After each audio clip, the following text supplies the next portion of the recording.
할렐루야. 좋은 날씨입니다. 좋은 날씨에 여러분들의 신앙생활 적극적으로 하시고 하나님의 축복된 아름다운 일들이 많이 나타나게 되기를 예수의 이름으로 축원합니다.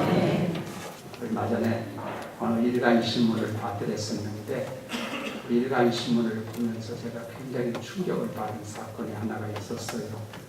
그게 다른 게 아니라 우리 한국 사람들의 남자 40대 남자들이 그 죽는 프로테이지가 세계적으로 봤을 때 상위권에 있다고 그래요. 많이 죽는 것보다는 그 숫자가 우리나라가 상위권에 있다는 얘기죠. 가만히 생각을 해보세요. 이 40대가 되면은요, 이게 꿈을 가지고 일할 때입니다. 그리고 40대가 되면은 자녀들이 그저 중학교 미만에 있는 자녀들이기 때문에 보호자 되는 아버지가 절대적으로 뒷받침이 되어야만 아이들이 건강하게 잘 자랄 수가 있어요. 그런데 이 40대가 무너져 버리면 어떻게 됩니까? 이게 직업이 없다는 얘기도 아니고 집이 없다는 얘기도 아니고 생계가 막막하다는 얘기가 아니라 한참 중에 갑자기 쓰러진다는 얘기예요.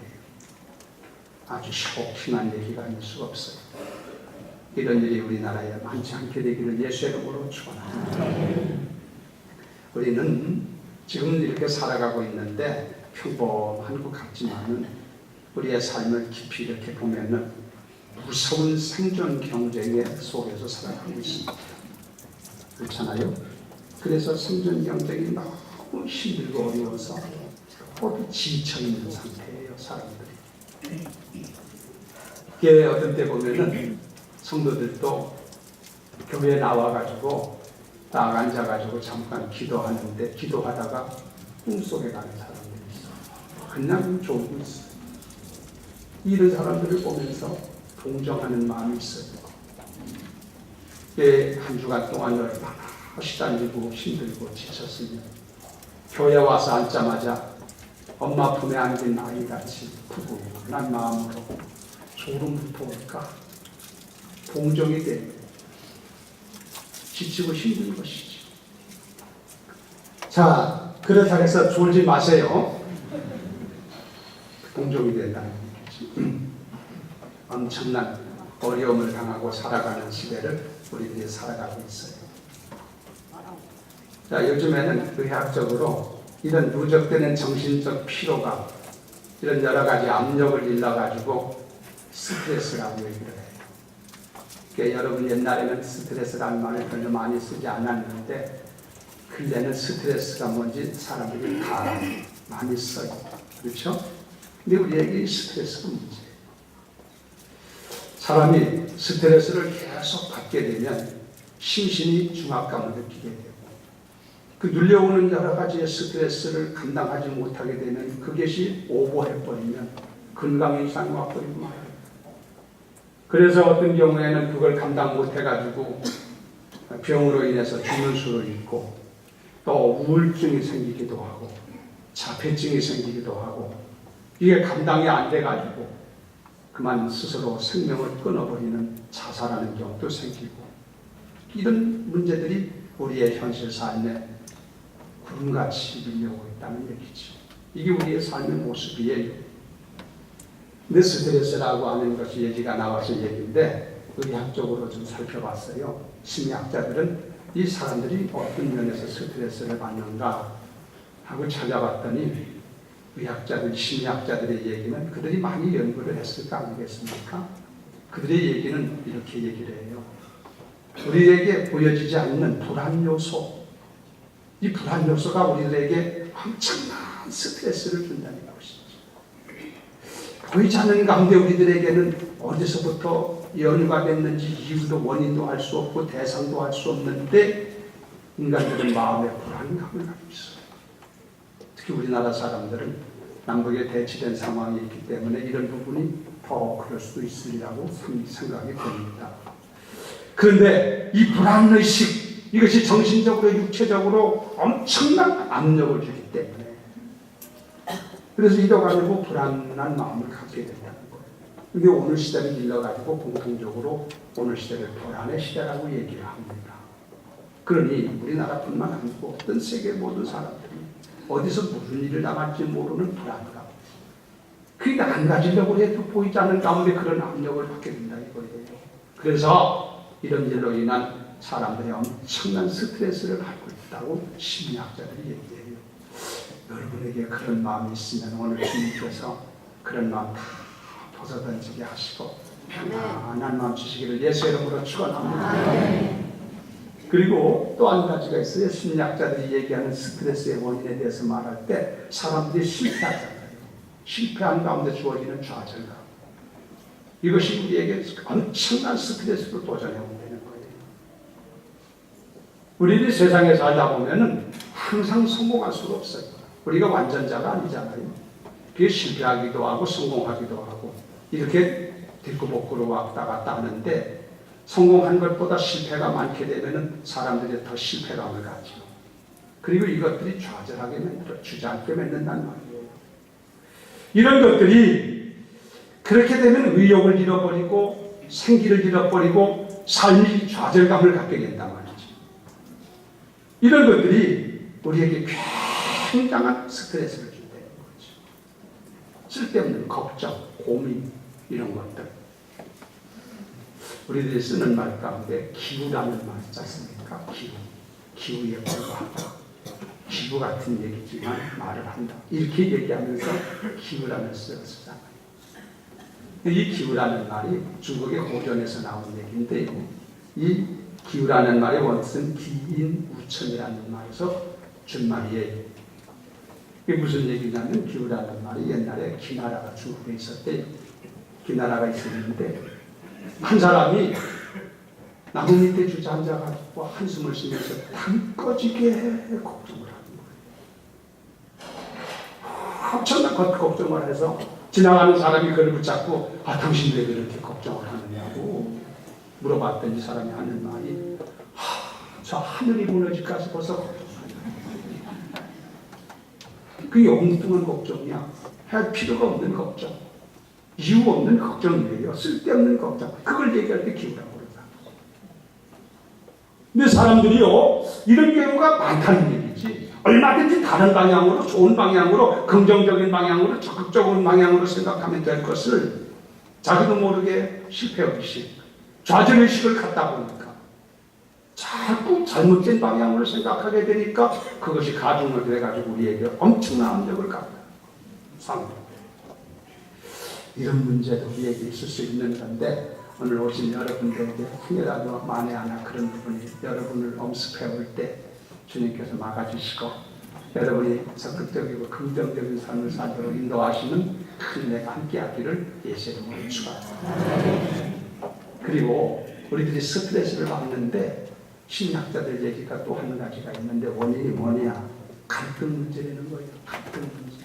갈등이라는 건 뭐냐면은 두 가지 상반된 목적이 있는데 어느 것을 선택할 거냐. 여기서 우리들은 갈등을 느껴요.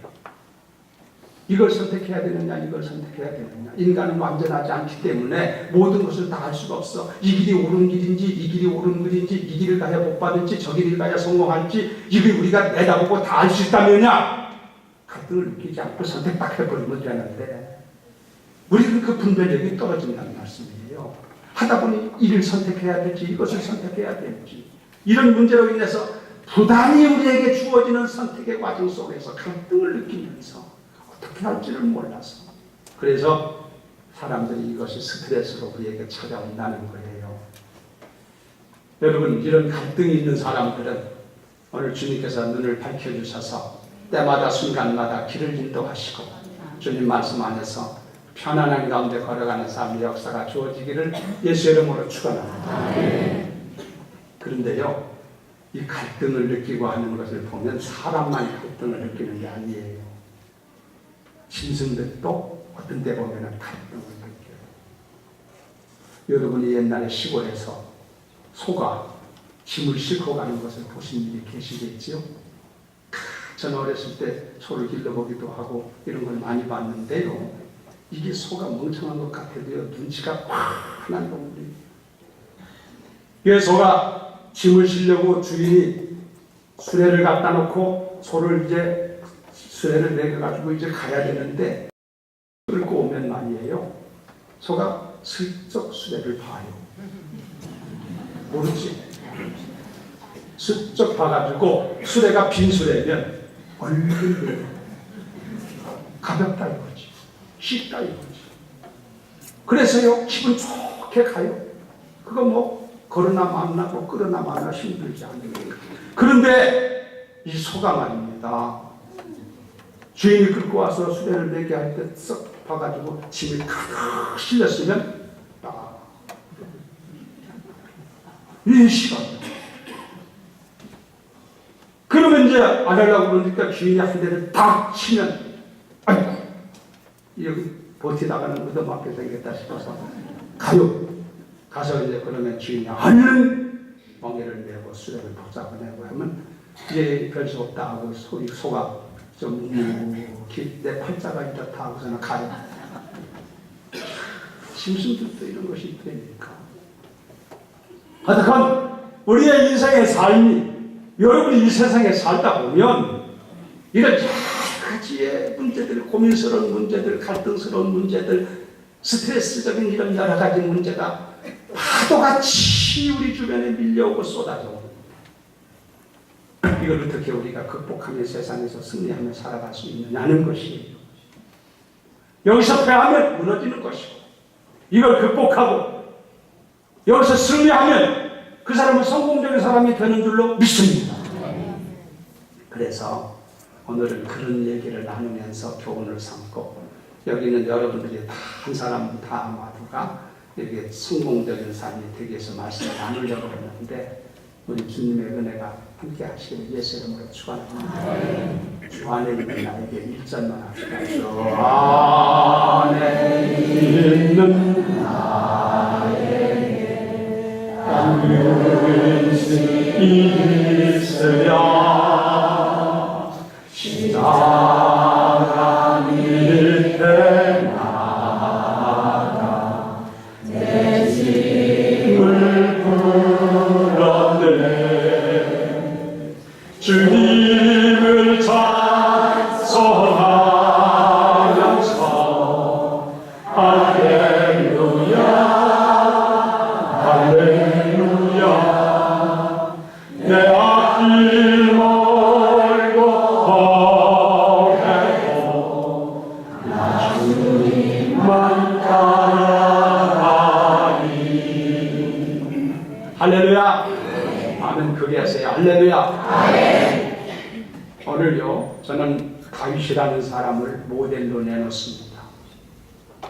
다윗이라는 사람이 남모르는, 우리가 잘 이해할 수 없는 정도의 엄청난 스트레스를 받고 무거운 짐을 가지고 힘든 인생길을 살아가는데, 우리가 생각할 때는 다윗이라는 사람은 화려한 궁전에서 호의호식하면서 멋있게 사는 줄만 생각하잖아요. 안 그렇다는 거예요. 그 힘든 무거운 짐을 그는 어떻게 감당하고 승리할 사람이 돼요. 이 부분을 우리가 좀 찾아보면서 우리들도 그런 모습을 본받아 살면 우리도 세상에서 승리하는 사람이 될 줄로 믿습니다. 그래서 오늘 다윗을 중심으로 해서 내가 말씀드리려고 그러는데, 하나님께서 지혜의 영을 주셔서 한 말을 하면 10마디로 깨닫게 하시고, 10마디를 하면 100마디로 깨닫게 하셔서 여러분의 삶이 다 성공적인 삶으로 사라지는 역사 있기를 예수의 이름으로 축원합니다. 할렐루야. 다윗이라는 사람은요 누구보다도 무거운 짐을 가지고 있던 사람이에요. 그래서 다윗이 어떤 짐을 가지고 있느냐, 제가 좀 설명을 좀 드리면, 이 사람은요 먼저 왕이기 때문에 갖는 무거운 짐이 있었어요. 다윗은 왕이지 않습니까? 왕 이전에도 물론 있었지만, 근데 왕이 되게 되면 사람이라는 게 누구든지 어느 나라 지금도 뭐 대통령이 되면 그렇겠습니다만 국방에 대한 책임이 무거워하죠. 안보에 대한 책임도 어깨에 들려와요. 그뿐 아닙니다. 경제 문제도 어깨에 들려와요. 그뿐 아닙니까? 민생 문제, 심지어 도덕적인 여러 가지 문제, 국민의 도덕적인 문제, 이런 모든 문제가 왕의 어깨에 다 짐으로 물려옵니다. 이거요. 우리들이 해보지 않아서 그거 모르는 거예요. 그 자리에 서봐야만 하는 거예요. 우리들이 대통령의 고민과 그 어려운 고통을 우리가 뭘 알아? 왕된 사람은 더 말할 수 없겠지. 3권을 가지고 있으니까. 그뿐 아니라 왕이 되게 되면 내 한 사람이 어떻게 하느냐에 따라서 흥망성쇠 문제가 걸려있다는 거지. 나라의 운명이 걸려있어. 백성들의 운명이 걸려있다는 거지. 그러니 어깨가 얼마나 무겁겠습니까? 이게 편안할 마음이 있을 수가 있어요. 당해보지 않은 섬이들은 모른단 말이에요. 그래서요, 시편을 쭉 읽어보면 다윗에 대한 역사를 쭉 보면은 다윗도 너무나 그 짐이 힘들고 무겁기 때문에 이 짐을 다 벗어놓고 새처럼 후를 날았으면 좋겠다. 그런 마음을 표현하고 있어요. 그러니까 다윗이 가지고 있는 어깨에 늘려오는 짐, 이런 것들이 얼마나 하중이 많았다는 것을 단적으로 보여주는 얘기가 아니겠습니까? 우리하고 비교가 안 될 정도예요. 또 다윗에게는 죄책감이라는 문제가 있어요. 죄책감. 사람이 육신적인 문제만 있는 게 아니라 심령적인 문제가 있잖아요. 다윗이라는 사람은 심령적으로 굉장히 맑고 예민한 사람이었어요. 그래서 영적 감각이 예민하다 보니까 자연 죄책감 문제에 대해서 아주 예민하게 느끼게 된 사람인데, 여러분 실수로 인해 가지고 다윗이 고의로 그런 건 아니지만 실수로 인해 가지고 여러분 아는 것처럼 우리 아이 안에 바사바와 스캔들 문제가 있었잖아요. 그로 인해 가지고 다윗이가 부담 느끼는 그런 엄청난 영적인 문제, 이런 문제가 그에게 하중으로 주어진다. 무거운 짐으로 주어진다 이거예요. 그게 감당하기가 어려운 문제. 거기다가 선지자 나단이 와가지고 칼이 내 집에서 영원히 떠나지 아니하리라고 하나님이 말씀하셨습니다. 이럴 때 어떻게 하면 좋을 것인가? 얼마나 그에게 이 부분에 대한 부담이 됐겠냐. 다윗은 이런 사람이었어요. 그리고 뿐만 아니라 다윗에게 주어졌던 여러 가지 부담 가운데 또 하나가 뭐냐면은 반역스러운 사건들이었어요. 반역된 일들. 왕으로 있다 보니까 우리 같은 사람이야 뭐 누가 반역해봤다 해볼 것도 없고 할 사람도 없지만 이 왕들은 그런 게 있잖아요. 그 자리가 그런 자리 아닙니까? 근데 왕으로 있었는데 반역 사건이 생겼단 말이죠. 근데 반역한 것도 일반 다른 사람이 한 게 아니라 이게 왕자 가운데 압살롬이라는 사람 아들이, 이게 잘생긴 아들이었대요. 이게 잘생기게 창세전에 노릇을 한 것 같아. 그래가지고 압살롬이 자기 아버지 왕자를 상탈하려고 그만 반역을 하잖아. 여러분, 이게 자식이 반역하면 어떻게 되는 겁니까? 이거 남도 아니고 기가 막힌 얘기예요. 그래서 다윗이라고 하는 사람은 자기가 얼마든지 군사를 모집해서 그 아들을 쳐버릴 수 있고 그 생명을 제어버릴 수도 있겠지만 이놈은 아들이라고 있으니 이걸 죽여서, 다윗이라는 사람은 그래서 그는 성경에 보면은 머리를 사무엘상 하와 15장 보면 머리를 가리고 부끄러우니까 도망가는데, 왕이 된 자가 도망가는데 얼마나 부끄럽겠어요. 머리를 가리고 맨발로, 성경에는 울며 도망을 맨발로 울며 도망하며 다녔다는 거예요. 아버지가 왕됐던 사람이 아들이 반역을 해가지고, 그런 가운데 그는 자기야 잘못 때문에 주어진 거라고 생각하고 하나님의 진노가 멈출 때까지 잘 참았던 거예요. 이 아들이 반역한 문제만 있는 것이 아니라 또 다른 반역이 있었는데 그건 아주 충직했던 신하가 반역한 거예요. 이게 누구냐면 아히도벨이라는 사람이에요. 이 다윗 왕의 신하 가운데 아히도벨이라고 하는 좀 충직한 신하가 있었는데, 이 신하가 어느 날 보니까 반역한 자기 아들 압살롬의 편에 서버려 만 거야. 그 다윗은 처음에 몰랐어요. 전혀 의식하지 못했는데 어느 날 다윗이가 몸이 아파가지고 지금 반역한 상태, 아들이 반역을 해가지고 그쪽 붙은 사람들이 많죠. 그게 뭐 다윗이가 몸이 아파가지고 누워있는데 이 아히도벨이라고 하는 충직한 신하였던 사람이 문병으로 왔어. 그 문병으로 와서 고맙게 생각을 하고 이런 얘기 저런 얘기 다 하고 돌아갔는데 고맙다고 생각하고 딱 뒤에 들려오는 소리가 이 아히도벨이 문병으로 온 게 아니라 죽이러 왔었다는 거야. 그래서 나중에 이 사람이 이 다윗왕을 죽이러 왔었는데 와서 보니까 병들어서 죽게 생겼네. 그래서 나중에 압살롬에게 보고하기를 가서 당신 아버지 죽이려고 그랬는데 가보니까 손대지 않아도 병들어서 죽게 생겼으니까 그냥 왔다고. 그냥 놔두면 죽을 거 아니냐고 이렇게 하는 거예요. 이 소리가 들려지는 거예요. 다윗의 피는 얼마나 배신감을 느꼈다는 거지. 그래서 그런 사람을 향해서 오늘 여기 성경에 나와요. 그 입은 좋은 우유 기름보다 그의 마음은 전쟁이요 그의 말은 기름보다 유하나 실상은 뽑힌 칼이로다. 이게 그를 두고 한 얘기예요. 와서 얘기할 때는 미끄러운 우유 같은데 나중에 보니까 그 속에 엄청난 무서운 이런 칼이 들어있다는 얘기죠. 요즘 이것도 보면은 북한에서 뭐 3인방이라고 해가지고 흥병서 누구 이렇게 몇 사람 왔는데 와서 히뜩히뜩 웃고 갔는데 속에는 칼이 들었어. 이걸 알아야 돼. 비슷하면서 속지만 해야 돼. 기도만 해야 될 줄로 믿습니다. 어찌 되었건 문제는 지금 다윗을 제가 소개했잖아요. 다윗이라고 하는 사람이 가지고 있는 고민, 어려운 문제, 다른 말로 말하면 스트레스, 또 다른 말로 말하면 무거운 짐, 이런 것들을 봤을 때 범인된 우리들하고는 게임이 되지 않을 정도로 상대가 되지 않도록 엄청난 그런 문제를 그가 가지고 있습니다. 그럼에도 불구하고 그런 엄청난 우리보다도 몇 배, 몇십 배 더 강한 엄청난 압력을 가지고 있음에도 불구하고 다윗은 무너지지 아니하고 그가 거뜬히 승리했다는 얘기죠. 할렐루야. 그것이 훌륭합니다. 그럼 다윗이라는 사람은 어떻게 해서 그렇게 승리하는 사람이 되었을까? 이면을 우리가 고찰해 볼 필요가 있죠. 이면을 생각하면 은혜를 생각하고 교훈을 받아야 돼요. 여러분도 다 말씀 속에 은혜를 받고 그런 아름다운 은혜를 갖는 사람 되기를 주의 이름으로 축원합니다. 그러면 성경에 보면 다윗을 통해서 배울 수 있는 것은 다윗은 어떻게 해서 그런 수 없는 힘들고 어려운 그런 삶 속에서 그걸 모두 극복하고 그걸 다 헤치고 승리하는 사람이 되었을까? 그 이유는 첫째는 이런 모든 내가 지고 있는 짐을 해결할 수 있는 분이 하나님입니다.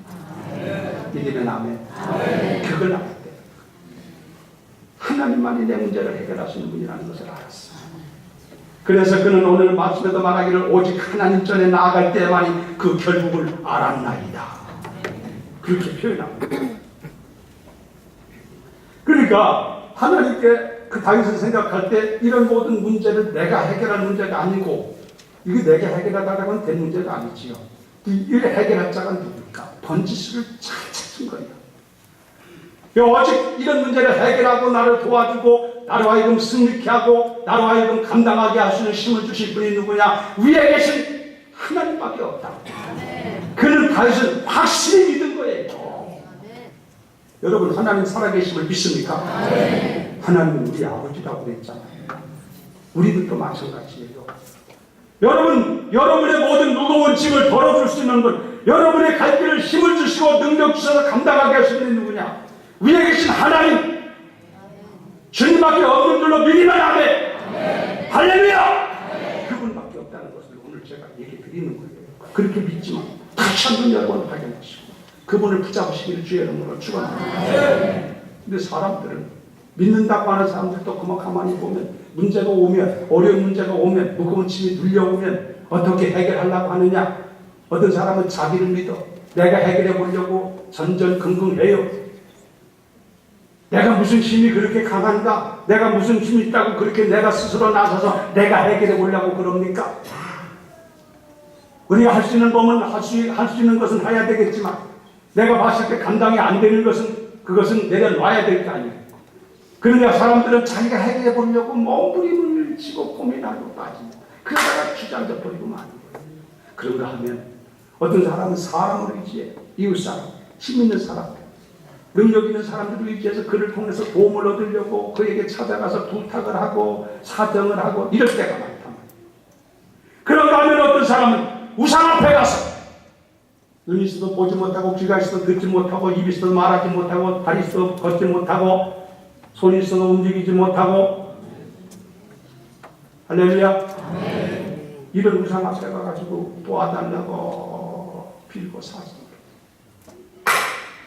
이게 다 번지수가 잘못된 거다. 여러분, 그게 아니고 그렇게 하면 문제만 더 복잡해지고 시끄러워지고 창피해지고 망신당하고 더 커지고 나중에는 그로 인해 가지고 자기가 파멸하게 되는 것입니다. 그러지 말고 여러분, 하나님을 의지하시기를 주의 이름으로 축원합니다. 우리의 문제를 해결할 분은 하나님밖에 없습니다. 그분을 바라보시고 그분을 찾아가시고 그분을 만나시기를 예수의 이름으로 축원합니다. 사람한테 가서 아무리 조잘되고 얘기해봐야 해결책 없어요. 어리석은 뜻이에요. 이 말이 나와서 말인데 사람이요, 이 장수하려면 오래 살려면 여러 가지 방법이 있겠지만 말을 적게 하고 듣는 것도 많이 듣지 않을수록 장수한대. 몰랐죠? 그러니까 말을 많이 하고 쓸데없는 소리 참 많이 들으면 나중에 이 사람은 장수를 못한대. 아마 스트레스와 연결되는지 모르겠어요. 제가 이렇게 말씀드리면 어떤 사람은 아주 얕게 생각하기를 아니 많이 듣지도 말고 말하지도 말라 그러면은 오늘 주일날인데 교회 가서 저렇게 예수 듣지도 말고 입을 뒤집어 쓰고 잠이나 자면 될 것이었는데 괜히 왔나 그런 사람이 있다면 긍정 같은 생각이요. 말을 많이 듣고 말을 많이 해도 장수하고 복되고 건강해지는 비결이 있는 줄로 믿습니다. 그건 뭐냐? 사람 앞에 가서는 그러지 말고 하나님 앞에 나와서 하나님 말씀 많이 들으면 할렐루야. 그리고 여러분들이 하나님 앞에 나가서 말씀을 드리면 기도하는 거지.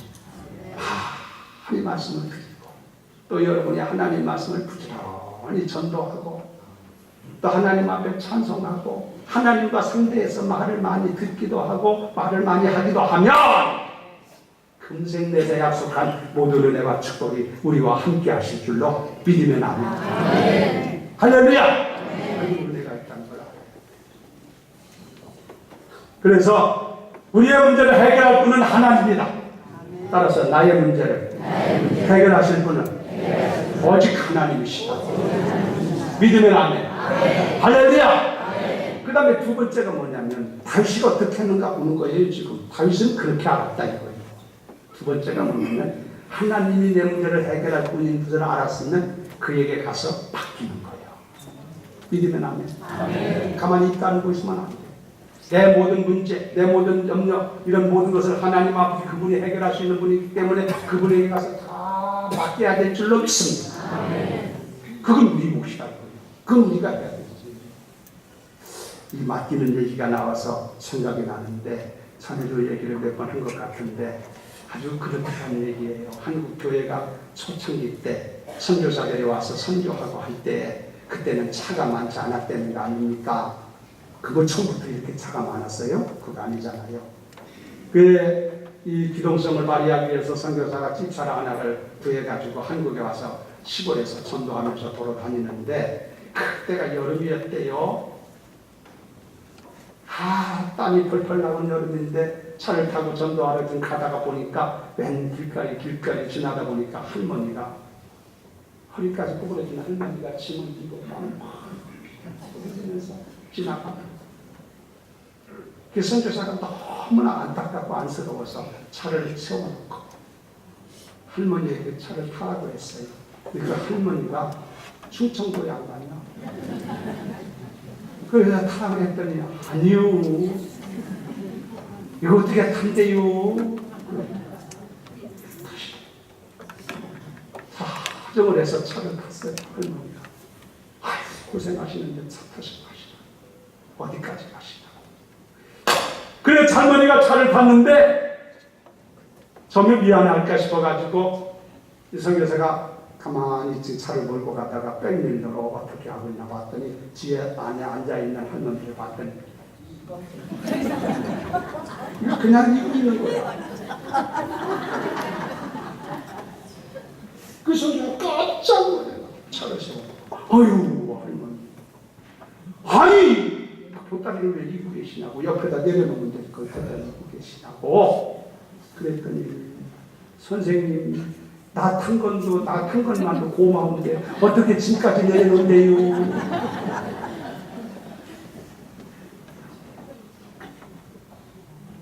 이해가 되시죠?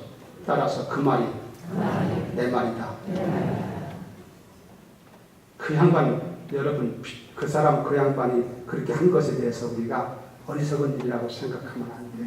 우리들이 그 꼴이라는 거예요. 우리들이 얼마나 부족하고 연약한지 몰라요. 하나님이 성경에 말하기를 오늘도 여기 말했잖아요. 내 집은 여호와께 맡겨라.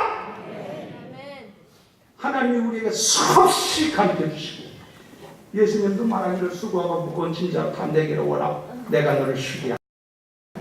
바울 사도는 빌립보서 4장에서 말씀하시기를 아무것도 염려하지 말고 너희 구하는 기도와 간구로 하나님 앞에 감사함으로 아뢰라. 그리하면 하나님의 평강이 그도 예수 안에서 너희 마음과 생각을 지키시리라. 성경에 보면은 맡기라는 얘기 수없이 말씀하셨고 맡기면은 그가 권고하시리라. 그가 맡아주시리라. 할렐루야. 하나님이 약속을 했는데도 불구하고 우리들은 맡기려고 하지 않는 거예요. 지금 그 할머니 비슷한 얘기가 된단 말이지. 그러니까 이게 해결이 안 되는 것이지. 사랑하는 여러분, 여러분은 여러분의 짐을 내게 부어진 크건 작건 모든 짐의 모든 걸 주님이 맡을 수 있다는 약속하신 것을 바라보시고 주님 앞에 맡기는 분들 되기를 주의 이름으로 축원합니다. 맡기면 나는 가벼워지잖아. 내가 지금 가보니까 힘들고 어렵고 더벅거리지. 그런데 이 맡기는 것이 그래요. 이게 맡긴다고 하는 것이 말입니다. 이거 잘 이해해야 돼. 내가 늘 얘기하는데 여러분이 좀 깊이 생각해두고 마음에 새겨뒀습니다. 이걸 맡길 때 그냥 이렇게 되는 게 아니에요. 이게 지금 황금덩어리라고 가정을 해도 좋고 뭐로 하든 보물덩어리로 봤을 때 이것을 내가 가지고 이렇게 들고 다니다가 볼 일이 있어가지고 이걸 화장실을 내가 가야 되겠다 이거요. 그 이걸 들고 가자니 그렇게 해서 앉아있는 옆에 있는 사람한테 이걸 잠깐 좀 화장실 갔다 오는 화장실이 어딘지 아시지? 갔다 올까 싶어서 이것 좀 이렇게 맡기고 이렇게 갔다 오려고 그러는데 여러분 이 경우에 이것을 그분에게 옆에다가 살짝 갖다 놓고 가면 돼야 안 돼요. 그렇게 하면은 나중에 이 사람이 책임을 안 져요. 나중에 이거 없어질 경우에 아이고 그거 어디 갔습니까? 그러면 그 사람이 뭐래요? 내가 그거 어떻게 하느냐고. 내가 그 책임질 사람이냐. 이래 버리고 만다면 할 말이 없어요. 그러나 그분에게 이게 다른 게 아니고 여차저차한 것인데 금덩어리인데 내가 지금 잠깐 화장실 갔다 올 때니까 이거 잠깐 좀 맡아주세요. 그럼 그 사람이 허락을 받아야 되겠지. 알았습니다. 그러면 그 사람이 책임이 넘어간 거예요. 그러면 이거 잊어버려도 그 사람이 책임질 거 아니겠어요? 뭔가 말을 해야 되지 않느냐 얘기지. 가만히 있어가지고 그 맡아지는 게 아니지 않냐 이거. 그게 기도예요. 여러분의 모든 염려, 근심, 염려되는 모든 것들 가만히 알아서 하시겠지 이러면 안 돼요. 그렇게 기도하라는 거예요. 하나님 앞에 나가서 그가 무엇간에 소상하게 사실대로 진실하게 하나님의 은혜를 바라보고 맡아준다는 약속을 빌려받고 주께 아뢰면 다 묵상해 맞습니다. 그러면 하나님이 약속하셨으니까 맡아준다고 하셨으니까 맡아주실 줄로 믿습니다. 그걸 할 줄 알아야 된단 말이에요. 성도들이. 그래서 기도하는 거예요. 기도는 여러 가지가 있습니다만 그런 내용으로 기도도 하는 거예요. 그게 기도하라는 거 아니에요? 왜 가만히 있느냐 이거지. 왜 지고 저기가 지금 네가 지고 가려고 하느냐 이거지. 맡겨라. 기도 많이 하시기를 주의 이름으로 축원합니다. 스스로 지고 고민하지 마세요. 그리고요 이걸 갖다 맡겼으면 믿어야 돼요. 성경에는 믿으라고 그랬지요. 이걸 갖다가 맡겨놓고 나서 잠깐 가다 보니까 불안하고 영 믿음직스럽지 않았는데 금방 와가지고 그거 잘 뒀습니까? 물어보고 또 가서 화장실 앉을까 하다가 또 궁금해가지고 또 와서 아이고 그거 잘 가지고 있습니까? 물어보고 뒤보고 씻기도 전에 벌써 또 와서 물어보고 자꾸 의심하는 마음 가지고 그러면은 그 맡은 사람이 뭐라고 하겠어요? 당신 가져가시오. 나는 맡을 수가 없으니까 가져가. 그럴까 하면 맡겼으면 맞는다 했으면 믿어야 돼. 그래야 맡아주지. 성경에 대해서 그래서 성경 하나님 말씀 보면 맡기라고 했고 그리고 믿으라고 했어요. 여러분이 하나님 앞에 모종의 문제를 어려운 무거운 짐을 맡겼으면 하나님이 맡아주신 줄로 믿으시고 믿음으로 살게 되기를 주의 이름으로 축원합니다. 그러면 하나님이 내 짐을 맡아주신 것에 대한 증거를 받아가며 살게 되는 거예요. 이게 안 되니까 문제가 오는 거지. 자, 마지막으로 말씀드립니다. 다윗이라는 사람은 너무 누구보다도 무거운 짐을 지고 고통과 어려움 가운데 있었지만 어떻게 승리했느냐? 지금 제가 말씀드린 것처럼 그 문제를 해결할 분이 하나님이라는 것을 알았고 그 다음에 두 번째는 그분에게 가서 그 하나님이 맡아준다고 말씀하신 것을 기억하고 그분에게 가서 맡겼다. 수시로 맡기고 그에게 의탁하고 부탁하고 그래서 그 짐을 가볍게 하며 살아가게 된 줄로 믿습니다. 그리고 한 가지 마지막으로는요. 다윗은 늘 감사하며 찬송하며 살았어요. 다윗이가 감사할 줄 알고 찬송할 줄 알았다는 것은 시편을 읽어보면 금방 알 수 있는 것 아닙니까? 여러분 다윗이라는 사람은 어렵고 힘들 때 원망 불평하지 아니하고 생각을 해보는 거예요.